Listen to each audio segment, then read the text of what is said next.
Lucian, what is it from your poems that you'd like to give to other people? I'd like to give them hope, inspire them, give them courage. I'd also like to empower them so that they can take charge of their own lives. Okay, and how do you do this within a poem? I'd like to read you a poem my guardian angel gave me. It's called Samuel Says, and dear Samuel deals on issues that I think we all struggle on. I think this might give you a clue. Samuel says, I wrap my worries tightly in my head, and just before I need to rest, I take them all to bed. Samuel says I need to sleep, and will do very soon. So through the open window, send your worries to the moon. Samuel says I judge too harshly faults of those I hear, but very few are perfect, and that's why on earth we're here. Samuel says I panic with the tasks I haven't done, but quiet reflection will reveal that time and I are one. Samuel says I think too much. My mind is just a riot. So Samuel says, just calmly ask my mind to please be quiet.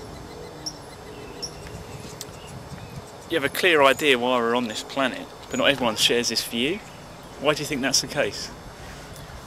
I think people aren't given the opportunity to make that decision because they haven't necessarily been given that seed.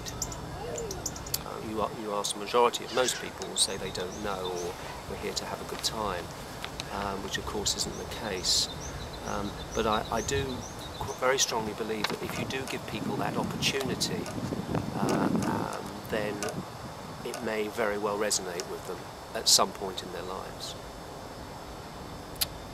Would you like to suggest to us then, Lucian, why we are here?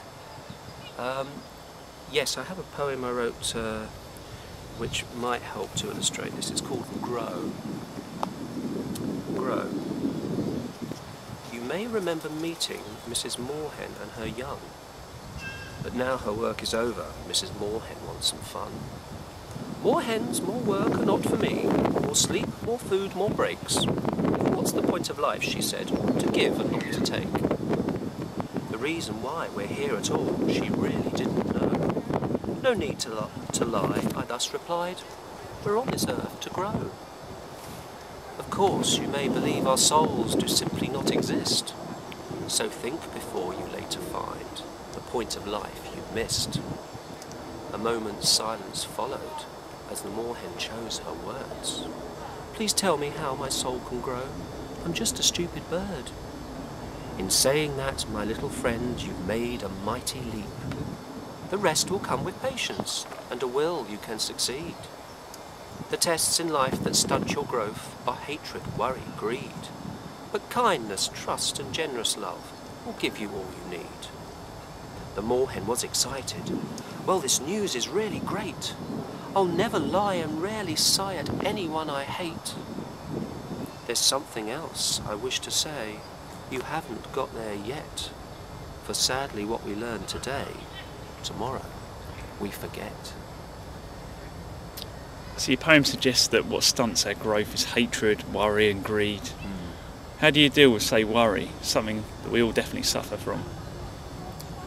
I find that the poems for me have been little mantras which I've been able to repeat and deal with these little things. Trust is another one. With worry, I wrote a poem called The Worry Worm, which is from my Sparky book of hours. The Worry Worm. The worry worm will often lurk in dull and idle minds. He burrows deep when you're asleep and frightens all he finds. And only when you do observe those fears were all in vain, he seeks another place to hide and worms his way again. The cattle graze in sunny glades, too busy to digest. If summer's grass will surely last, or which cow looks her best. So who is it we have to blame for such a wretched pest? The worm has learned to be concerned upon your own request. Out of all your poems, is there one that has a powerful message in how we can improve ourselves?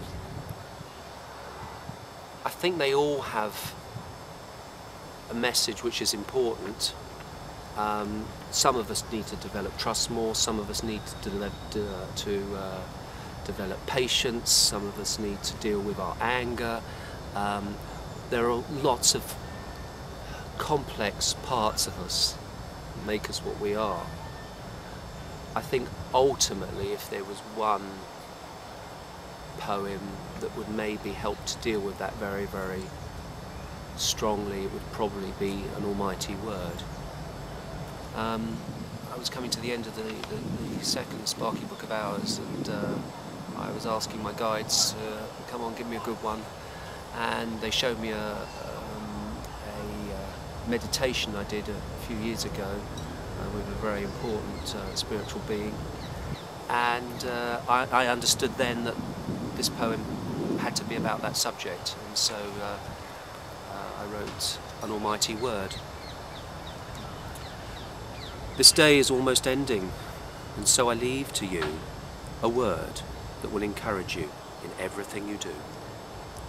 This word will solve your problems. This word will make you strong. And those you have rejected from this word, they will belong. This word we use in bed at night when asking from the heavens. So charity that's well received must also then be given. This word applies to everyone, no matter what they've done. On using this, I must insist, much better you'll become. One wondrous day, this word will say, no wars, no hate, no greed, but such a mighty word as this is difficult to seed. Though difficult to say, it's quite impossible to live within a world that's peaceful and not learn the word forgive. And how would you like to be remembered, Lucian? I'd like to be remembered as somebody who inspired other people to be happy in their lives and to make everybody else happy. Difficult thing, you could say. I don't think it's that difficult. I think we need to all lead by example and be the best of ourselves. I think the creative process is very important.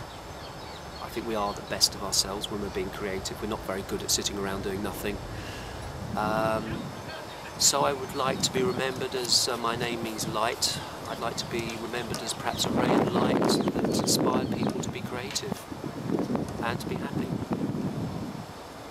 So I'd like to be remembered as somebody who reminds us that we need to smile.